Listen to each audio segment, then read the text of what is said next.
హైదరాబాద్లో largest CREDAI one stop property show ఈ నెల 23, 24, 25వ తేదీల్లో Nagole metro station Hyderabad. Coming to ఇప్పుడు మన ఇంట్లోనే ఉంటారు మన క్రిటిక్. బాగుందంటే బాగుందని చెప్తారు, లేకపోతే మోకానే చెప్పేస్తారు చాలా మంది. ఇప్పుడు అమ్మ నాన్న కావచ్చు, లేకపోతే వైఫ్ కావచ్చు. ఇంట్లో అమ్మ నాన్న క్రిటిక్, లేకపోతే మీకు అక్క క్రిటిక్? అక్క వైఫ్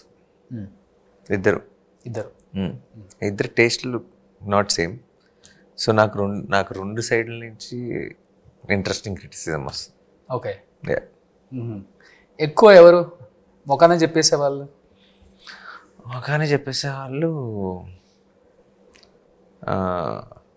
అంజువే.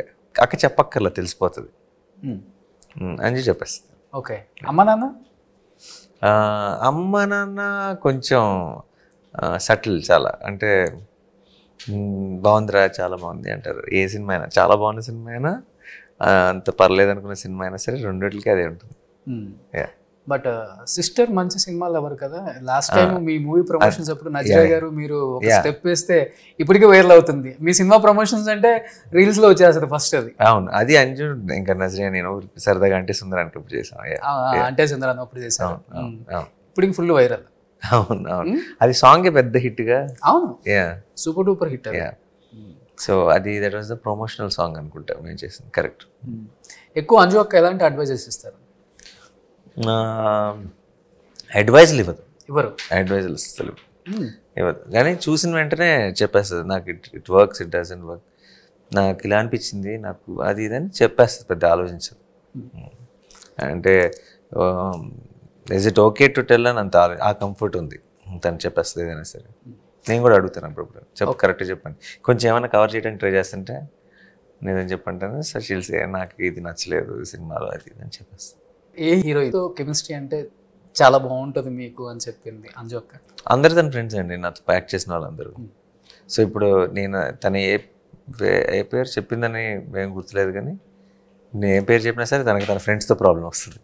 ఎందుకంటే అందరూ ఫ్రెండ్సే కాబట్టి. ఓకే, సినిమాకి కొత్తదనం అనేది మీ ప్రతి సినిమాకి ఉంటుంది. ఇప్పుడు ఫస్ట్ ఒక డైరెక్టర్ వచ్చారనుకోండి, ఒక కథ చెప్పేటప్పుడు మీరు మీ పాయింట్ ఆఫ్ వ్యూలో ఆలోచించి, అంటే ఒక హీరోగా నేను స్క్రీన్ మీద ఇలా ఉండాలని మీరు ఊహించుకుంటారా, లేకపోతే as a audience point of వ్యూలో అక్కడ కూర్చొని చూసే వాళ్ళకి ఇలా కనిపించాలని చెప్పేసి అలా ఆలోచిస్తారు? అసలుకి అలా ఫస్ట్ అలాగే వింటా, ఆడియన్స్ లాగానే వింటా. అది నచ్చిన తర్వాత అప్పుడు నా పాయింట్ ఆఫ్ వ్యూలో ఆలోచించి ఇది మనం ఎలా చేయాలి, మనం ఎలా చేస్తే బాగుంటుందని ఒక యాక్టర్ పర్స్పెక్టివ్లో స్టార్ట్ అవుతుంది. బట్ ముందు కథ వినేది మాత్రం ప్రేక్షకులకి అంతే. ఇప్పుడు సరిపోదా శనివారం కూడా అంటే ఏ లైన్ నచ్చి మీకు ఇమీడియట్గా పిక్ చేశారు? ఓవరాల్ ఎక్స్పీరియన్స్, లైన్ అని కూడా కాదు, నాకు జస్ట్ అలా విన్నప్పుడు అనిపించింది ఇది ఈ సినిమా చేస్తే బాగుంటుంది అనిపించింది. అనిపించడానికి కారణాలు అని అడిగితే నేను ఏదో 4 కారణాలు చెప్తాను, కానీ అది నిజం కాదు. ఎందుకంటే మీరు అడిగారని చెప్తుంటాను. నిజంగా ఏంటంటే అది ఎందుకో అనిపిస్తుంది అంతే, ఇన్స్టింక్ట్ అంతే. అలా చెప్పిన హే ఇది చేయాలి అని అనిపిస్తుంది అంతే. దానికి రీజన్ నేను వెళ్ళి అని ఆలోచించే కొద్దీ ఏదేదో చెప్తా, కానీ but it will not justify అంటున్నా. యాక్చువల్గా ఎందుకు సెలెక్ట్ చేసుకున్నాను అనడానికి అది జస్టిఫికేషన్ కాదు. This is your second movie వివేక్తో అంతే కదా? అంటే సుందరానికి అంటే ఇది సరిపోదా శనివారం అనుకున్నారా? కథ ముందే అంటే చెప్పేటప్పుడు కానీ, లేకపోతే మీరు వినేటప్పుడు కానీ, సెట్స్ మీదకి వెళ్ళినప్పుడు కానీ బొమ్మ పక్కా బ్లాక్ బస్టర్ ఆ టర్మ్స్లో మాట్లాడుకోలేదు, బట్ అదిరిపోద్దని అనుకున్నాం. అంటే బాగుంటుంది, అంటే ఇది ఆడియన్స్ యూజ్ చేసే టర్మినాలజీ. మనం కూడా రిలీజ్ టైంలో పోస్టర్స్ ఫస్ట్ కథ అనుకున్నప్పుడు చాలా ఎక్సైట్ అయ్యామా లేదా, మనందరం are we going to make give an great experience, అంటే ఇది థియేటర్లో చూడటానికి అసలు మజా వస్తుంది ఎలాంటి సినిమా అన్న ఫీలింగ్ ఆలోచించుకున్నాను. ఓకే, అంటే ఏ సినిమా రిలీజ్ అయ్యేటప్పుడు అనుకుంటారా ముందే బొమ్మ బ్లాక్ బస్టర్ పక్కా అనుకుంటారా, లేకపోతే నా పని అయిపోయింది నేను చేసేసాను ఓకే? లేదు, సినిమా అదిరిపోద్ది అనుకుంటాం అంతే.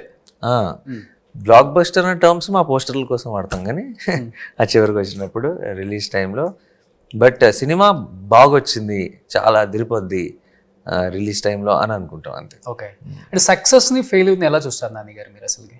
నేను ఇట్ డజంట్ ఎఫెక్ట్ మీ అండి. అంటే ఒక 8 హిట్లు వరుసగా కొట్టారు కదా, అంటే thank God it's always been great. అదే బాగున్నప్పుడు అంత చాలా వెరీ వెరీ హ్యాపీ. ఏదైనా చిన్న కొంచెం ఎక్స్పెక్టేషన్కి కొంచెం తగ్గింది అనుకోండి, అప్పుడు కొంచెం ఏదైనా చిన్న అనిపిస్తుంది, నేను కొంచెం బాగా but doesn't make any difference. In fact నేను ఎప్పుడైనా నాకు ఇంతకుముందు ఆ టైంలో మన ఏమంటారు లాంగ్ బ్యాక్ నాకు 1-2 films which when didn't work, ఇంకెక్కువ సక్సెస్ అయిన వీకెండ్స్ కంటే ఇంకెక్కువ ఏమంటారు ఒక తెలియని ఒక ఫ్రీగా ఉండేవాడిని, రిలీఫ్ లాగా. అంటే రిలీఫ్ అంటే నెక్స్ట్ అయితే గ్యారంటీ అదిరిపోతుంది సినిమా, నెక్స్ట్ సూపర్ హిట్ అయితే అన్న ఫీలింగ్ వచ్చేస్తుంది. ఎందుకంటే ఏమంటారు any dip I feel is always for the bigger high. So ఫెయిల్యూర్ని ఎప్పుడు పెయిన్ఫుల్గా తీసుకోరు, చాలా ఈజీగా తీసుకుంటారు. డిప్ ఉంటే హై ఎక్కువ తెలుస్తుంది అంటున్నారు. So dip is for the bounce. Okay, ఇప్పుడు మీరు ట్రాంప్లిన్ మీద నుంచుంటే జంప్ అవ్వలేరు, ట్రాంప్లిన్ మీద పడాలి, పడితే జంప్ అవుతారు. సో ఫెయిల్యూర్ అంటే పడటం, ఓకే, పడితే బౌన్స్ వస్తుంది పైకి. సుమన్ టీవీలో మీ పర్సనల్ అండ్ బిజినెస్ ప్రమోషన్స్ కోసం కింది నెంబర్కి కాంటాక్ట్ చేయండి.